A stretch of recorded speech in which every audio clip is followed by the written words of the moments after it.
Oui, on vote de manière un peu plus crédible qu'à 80%, mais on vote parce qu'il y a un vrai enjeu et un véritable combat. Donc là, je vais passer la parole à Jean-Baptiste Souffron, qui n'écoute pas ce que je dis, mais... Faut pas dépasser. Oui, non, mais c'est pas pour dépasser d'une minute, ça sert à rien de mettre le compte. Il a un compteur, donc je me suis dit, moi aussi, j'ai besoin d'un compteur. Mais ça sert à rien. Moi, j'ai un chic. Calimero, ça vous évite de vous martyriser sur votre temps.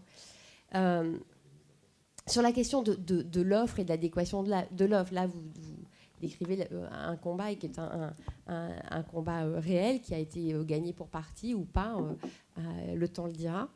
En France, est-ce qu'il y a une adéquation entre l'offre politique et la société? Et je reviens à ma question initiale à laquelle vous n'avez pas répondu. Le web dans tout ça.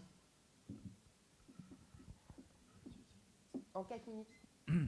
Ben, en fait, personnellement, je suis assez inquiet parce que de tout ce qu'on peut voir, j'ai le sentiment qu'il y a un véritable besoin de ressaisissement de la démocratie aujourd'hui. J'avais l'occasion il y a peu de temps. Alors pourquoi je dis ça? Je ne suis pas d'accord avec ce qui a été dit. Je pense qu'il y a une véritable pluralité de l'offre, etc. C'est pas la question. Mais il y a peu de temps, j'avais l'occasion de rencontrer Eric Schmidt, qui est le président de Google. C'était dans une réunion avec des investisseurs, donc en assez petit comité. Et il a tenu le discours suivant. Il était assez mécontent parce que c'était le moment où on parlait de taxes Google, ce genre de choses. Il a dit, mais de toute façon, les parlementaires, les votes, les choses comme ça, sur Internet, les gens sont informés, ils discutent entre eux, ils peuvent décider tout seuls. Est-ce que vraiment, on a encore besoin, comme ça, de ces institutions surannées, anciennes? Est-ce que ça a vraiment une utilité? Alors là, j'ai jamais entendu un discours aussi méprisant vis-à-vis de la démocratie d'une part, mais de la part du patron d'une boîte qui n'existait pas il y a 10 ans et qui maintenant est la principale boîte du monde. On peut comprendre, après tout, il n'a jamais fait d'échec. Mais surtout, j'ai jamais entendu un discours qui fasse aussi peur. Dans mes fonctions antérieures, j'avais eu la chance d'être le directeur juridique de Wikipédia aux États-Unis. Et Wikipédia, vous voyez, c'est un peu le parangon de l'auto-organisation sur Internet. Je vous garantis que ça n'a rien à voir avec une démocratie. C'est le dernier étage du trotskisme. Enfin, j'exagère un peu, mais tout est organisé, les règles sont non dites, les gens s'auto-pilotent les uns les autres. Ça marche finalement assez bien parce que l'enjeu n'est pas un enjeu est clair. Il s'agit de faire une encyclopédie et d'écrire des textes et de décider sur quel texte on veut s'organiser. Mais on n'est pas dans l'organisation d'un peuple, d'une volonté, d'un consensus commun.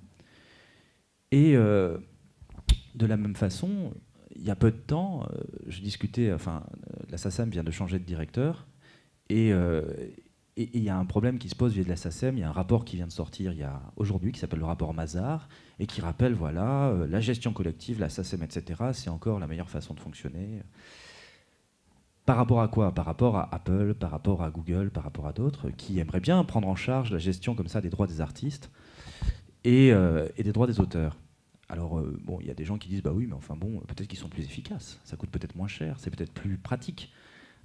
Sauf qu'il y a une grosse différence entre la SACEM et Apple, c'est que jamais aucun artiste ne sera membre de Apple. Certes, la SACEM n'est absolument pas un monument de démocratie, de transparence, mais même ça a encore plus de légitimité et c'est encore plus capable de faire un peu de construction de consensus qu'une entreprise comme Apple, comme Google ou comme d'autres, qui restent des boîtes privées, qui aimeraient bien se passer de cette espèce de, disons, d'opposition comme ça de l'État. Et quand je dis opposition de l'État, enfin vraiment, je tiens jusque-là. Il y a un leader, il y a une vraie pensée aujourd'hui contre l'État, contre le vote, contre la démocratie sur Internet. C'est une pensée qui est portée notamment par quelqu'un qui s'appelle Peter Thiel, qui était le fondateur de PayPal et le premier investisseur de Facebook. Il est dans le film, d'ailleurs, The Social Network. Peter Thiel, c'est quelqu'un qui a toujours contesté les impôts. D'ailleurs, ces boîtes-là ne paient pas d'impôts. C'est toujours quelqu'un qui a contesté le vote. Ces boîtes-là fonctionnent d'une obscurité la plus totale et font tout ce qu'elles peuvent pour éviter de publier leurs comptes. CF, Facebook, bien sûr. Et Peter Thiel, maintenant, commence à attaquer les fonctions régaliennes de l'État. Tout bêtement, Peter Thiel, désormais, conteste le monopole de l'éducation nationale. Sa dernière initiative a consisté à dire « Vous êtes brillant, vous êtes jeune, n'allez pas à l'université. J'ai monté une Peter Thiel Academy et venez chez moi, je vous embaucherai, je vous mettrai dans les meilleures startups, vous serez payé rubis sur l'ongle Et finalement, passer une maîtrise, une thèse, quelque chose, etc., c'est bon pour les tocards.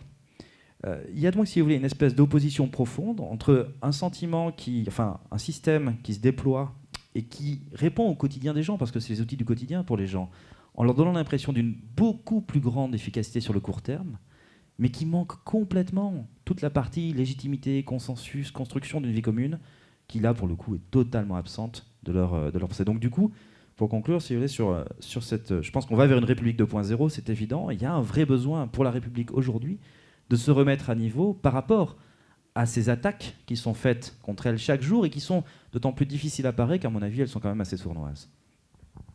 Oui, enfin, ça étant, les entreprises numériques ou pas n'ont pas pour vocation d'être démocratiques et de représenter la démocratie, de toute façon, donc qu'on soit sur le web ou à l'extérieur du web.